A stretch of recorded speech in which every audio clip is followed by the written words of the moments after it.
Ұлттық аспаптардың барлығы табылатын кабинетті музыка мектебі деп ойлап қалуларыңыз мүмкін. Жоқ, бұл музыка мектебі емес.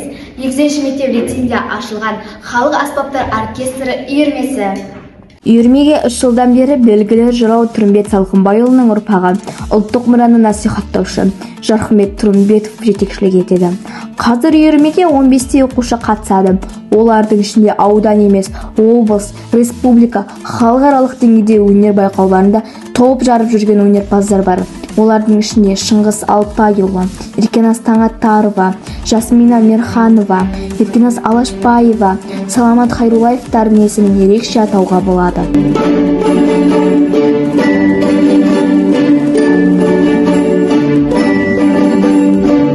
Оқушылар оркестрі жұмыс жасап келеді.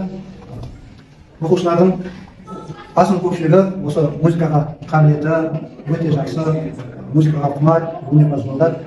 Оқушылардың арасында халықаралық, облыстық, республикалық байқаулардың жүлдегерлері де бар. Енді осы біздің оркестр үйірмесіне мектеп басшылығы жалпы үлкен көңіл бөліп, биылғы оқу жылында осы оқушыларға оркестріне арналған осындай жабдық дүниелермен қамтамасыз етіп отыр. 12 домбыра аспабы, 3 қобыз аспабы, онан соң оқушылардың ноты қоюға арналған, онан соң оқушылардың отыратын орындығы барлық жағдайлар жасалып отыр. Менің есімім Бәділбек, мен Жарқынбек ағайға осы 3 жылдай қатысып жүрмін.